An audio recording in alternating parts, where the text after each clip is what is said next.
الحمد لله نحمده ونستعينه ونستغفره ونعوذ بالله من شرور أنفسنا ومن سيئات أعمالنا من يهده الله فلا مضل له ومن يضلل فلا هادي له وأشهد أن لا إله إلا الله وحده لا شريك له وأشهد أن محمدًا عبده ورسوله يا أيها الذين آمنوا اتقوا الله حق تقاته ولا تموتن إلا وأنتم مسلمون بسم الله الرحمن الرحيم يا أيها الناس اتقوا ربكم الذي خلقكم من نفس واحدة وخلق منها زوجها وبث منهما رجالا كثيرا ونساء واتقوا الله الذي تساءلون به والأرحام إن الله كان عليكم رقيبا يا أيها الذين آمنوا اتقوا الله وقولوا قولا سديدا يصلح لكم أعمالكم ويغفر لكم ذنوبكم ومن يطع الله ورسوله فقد فاز فوزا عظيما أما بعد فإن خير الحديث كتاب الله وخير الهدي هدي محمد صلى الله عليه وسلم وشر الأمور محدثاتها وكل محدثة بدعة وكل بدعة ضلالة وكل ضلالة في النار فأعوذ بالله السميع العليم من الشيطان الرجيم بسم الله الرحمن الرحيم يثبت الله الذين آمنوا بالقول الثابت في الحياة الدنيا وفي الآخرة وقال النبي صلى الله عليه وسلم أيها الناس استعيذوا بالله من عذاب القبر فإن عذاب القبر حق معزز مصلیان کرام، حاضرین جمعہ، میرے محترم بزرگوں، نوجوان بھائیوں، بچوں، پردہ نشین خواتین اسلام، سب سے پہلے اللہ رب العالمین کی تعریف، توصیف، کبریائی، بزرگی، بڑائی و حمد و ثنا بیان کرنے کا لائق و زیبا ہے، جس نے ہم سب کو اس دنیا میں انسان بنایا، مسلمان بنایا۔ ہم کچھ نہیں تھے، ہم کو عدم سے وجود بخشا اور ہمیں صحیح طریقے سے زندگی گزارنے کے لیے انگنت و بے شمار نعمتوں سے نوازا۔ بعدہ ہم اللہ رب العالمین سے دعا کرتے ہیں کہ الہ العالمین تو اپنے بھیجے ہوئے تمام کے تمام نبیوں پر، خصوصاً بالخصوص ہمارے آخری نبی آمنہ کے لال جناب محمد رسول اللہ صلی اللہ علیہ وسلم پر انگنت و بے شمار درود و سلام کا پھول نچھاور فرما۔ اللہم صلی وسلم وبارک علیہ۔ معزز حاضرین جمعہ، اس خطبہ جمعہ میں جس عنوان، جس موضوع کے تحت قرآن و حدیث کی روشنی میں باتیں کرنا چاہتے ہیں وہ ہے انسان کا ساتھی قبر کے اندر اس کا عمل۔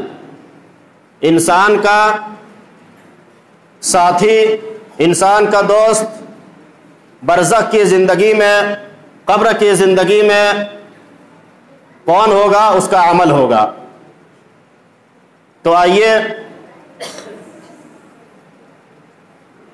ہر شخص کو، ہر انسان کو، ہر آدمی کو یہ بات معلوم ہونی چاہیے کہ ہر نفس، ہر جاندار کے چار دور ہوتے ہیں، چار ادوار ہوتے ہیں۔ چار دور سے ہر نفس کو گزرنا پڑتا ہے۔ پہلا دور ماں کا پیٹ ہوتا ہے، جہاں نفس اندھیروں میں رہتا ہے، تنگی ہوتی ہے۔ دوسرا دور دنیا کی زندگی ہے، دنیا ہے، یہاں پر نفس، انسان کی نفس کی نشو و نما ہوتی ہے، پلتا ہے، بڑھتا ہے اور خیر و شر کماتا ہے، اچھا یا برا کام یہاں پر ہر نفس کرتا ہے۔ اور تیسرا دور عالم برزخ، یعنی قبر کی زندگی۔ انسان جب مر جاتا ہے تو مرنے کے بعد سے لے کر کے قیامت تک جو زندگی ہوگی اس کو کیا کہتے ہیں؟ برزخی زندگی. ابھی ہم اور آپ کتنے آدمیوں کو دفنا چکے ہیں؟ ابھی قیامت قائم نہیں ہوئی ہے نا. جن کو ہم دفنا چکے ہیں ابھی وہ قبر میں ہے اور قیامت تک وہ رہیں گے. یہ قبر میں رہنا قیامت تک، اس کو کیا کہتے ہیں؟ برزخی زندگی، قبر کی زندگی. یہ تیسرا دور ہے. اور چوتھا دور آخری ٹھکانہ یعنی قیامت کے دن، جنت یا تو جہنم. انسان کے سفر آخرت کا آغاز، شروعات اس کی موت سے ہو جاتا ہے. آخرت کا سفر انسان کے کب سے شروع ہو جاتا ہے؟ اس کے مرنے کے بعد ہی سے. اور موت کے بعد اس سفر کی پہلی منزل جو ہوتی ہے، پہلا جو ہے سیڑھی، پہلی سیڑھی جو ہوتی ہے وہ کیا ہے؟ قبر ہے. مرنے کے بعد پہلی منزل جو آتی ہے انسان کے ساتھ، پہلا مرحلہ جو آتا ہے، جو دوچار ہونا پڑتا ہے، وہ کس سے؟ قبر سے. قبر، اس کے بارے میں اگر ایک مومن، جو مومن ہوتا ہے، جو پکا مسلمان ہوتا ہے، قرآن و حدیث پر عمل کرنے والا ہوتا ہے، اس کے بارے میں اگر سوچیں گے اور تصور کریں گے، ذہن ذرا قبر کی طرف لے کر کے جائیں گے تو یقیناً ان کے رونگٹے کھڑے ہو جائیں گے اور ان کا ایمان تر و تازہ ہو جائے گا اور اس کے آنکھوں سے آنسوؤں کی جھریاں لگ جائے گی. یہ کس کی نشانی بتایا جا رہا ہے؟ جو مومن ہوتا ہے، مسلمان ہوتا ہے. دیکھیے ترمذی شریف اور ابن ماجہ کی حدیث ہے. حضرت عثمان بن عفان رضی اللہ تعالی عنہ کے غلام ام ہانی کا بیان ہے. وہ کہتے ہیں کہ حضرت عثمان بن عفان رضی اللہ تعالی عنہ جب کسی قبر کے پاس سے گزرتے، جب کسی قبر کے پاس کھڑے ہوتے تو اتنا زیادہ روتے تھے، اتنا زیادہ روتے تھے کہ عثمان غنی رضی اللہ تعالی عنہ کی داڑھی مبارک آنسوؤں سے بھیگ جاتی تھی، آنسوؤں سے تر ہو جاتی تھی. پوچھنے والوں نے پوچھا، اے عثمان غنی رضی اللہ تعالی عنہ، آپ کے سامنے جہنم کے ہولناکیوں کو بیان کیا جاتا ہے، جہنم کے دردناک عذاب کو بیان کیا جاتا ہے، جہنم کے طرح طرح کے عذاب کے، سانپ کے اور آگ کا تذکرہ کیا جاتا ہے، جنت کی نعمتوں کے بارے میں بتایا جاتا ہے، لیکن ان چیزوں کو سن کر کے آپ اس قدر نہیں روتے ہیں، آپ اس قدر جو ہے اپنے آنکھوں سے آنسو نہیں بہاتے ہیں جتنا قبر کو دیکھ کر کے، جتنا قبر کے پاس کھڑے ہو کر کے، جتنا قبر کے پاس سے گزرتے ہیں تو آپ روتے ہیں، آنسو بہاتے ہیں. آخر وجہ کیا ہے؟ عثمان غنی رضی اللہ تعالیٰ عنہ. یہ عثمان غنی کون تھے؟ ذرا اپنے ذہن میں لاتے جائیے گا میرے بھائیوں. یہ عثمان غنی رضی اللہ تعالیٰ عنہ جواب دیتے ہیں. نبی اکرم صلی اللہ علیہ وسلم نے فرمایا، ترمذی شریف اور ابن ماجہ کی حدیث ہے، آؤ میرے ساتھی سنو، اے سوال پوچھنے والے جواب سن لو. ان القبر اول منازل الاخرہ فان نجا منه احد فما بعده ايسر منه وان لم ينجو منه فما بعده اشد منه. رواہ ترمذی و ابن ماجہ. میرے بھائیوں، عثمان غنی رضی اللہ عنہ کہتے ہیں کہ اے میرے ساتھی، میں اس لیے قبر کے پاس جب کھڑے ہوتا ہوں، وہاں سے گزرتا ہوں تو قبر کے عذاب کے بارے میں، قبر کے ہولناکیوں کے بارے میں سوچ کر کے روتا ہوں کہ یہ آخرت کی سب سے پہلی منزل ہے. یہ قبر جو ہے آخرت کے سفر کی سب سے پہلی منزل ہے، سب سے پہلی سیڑھی ہے. اگر انسان اس میں کامیاب ہو گیا تو اس کے بعد جو منزلیں آئیں گی قیامت کے دن، وہ آسانی کے ساتھ اس میں کامیاب ہو جائیں گے، اس کو طے کر لیں گے. اگر اس میں ناکام ہو گئے، قبر کے اندر انسان ناکام ہو گئے، فما بعدہ اشد منہ، تو اس کے بعد جو منزلیں آئیں گی، یعنی قبر کے بعد قیامت کے دن جو منزلیں آنے والی ہے، جو سوال و جواب ہونے والا ہے، جو حشر ہونے والا ہے، اگر اس میں انسان ناکام ہو گیا قبر کے اندر تو اس دن اور زیادہ اس کو پریشانیاں اٹھانی پڑیں گی اور زیادہ وہ منزلیں سخت ہو جائیں گی. اس لیے میں قبر کو دیکھ کر کے روتا ہوں اور جو ہے اس کے ہولناکیوں کے بارے میں، اس کے بارے میں جب سوچتا ہوں تو میرے آنکھوں سے آنسو ہم روک نہیں پاتے ہیں. میرے بھائیوں، اندازہ لگائیے یہ کس کی حالت ہے؟ ان کی جن کو دنیا میں جنت میں جانے کی سرٹیفکیٹ دے دیا گیا، جن کے بارے میں جناب محمد رسول اللہ صلی اللہ علیہ وسلم نے کبھی فرمایا تھا، اے عثمان تو جنتی، اے عثمان تو جنتی. تین بار جنت میں جانے کی بشارت دے دی گئی. رضی اللہ عنہم ورضوا عنہ، اللہ ان سے راضی اور یہ بھی اللہ رب العالمین سے راضی. جنت میں جانے کی سرٹیفکیٹ دے دیا گیا. نبی اکرم صلی اللہ علیہ وسلم نے یکے بعد دیگرے 2 بیٹیاں عطا کی. ان کے نکاح میں ایک انتقال ہو جانے کے بعد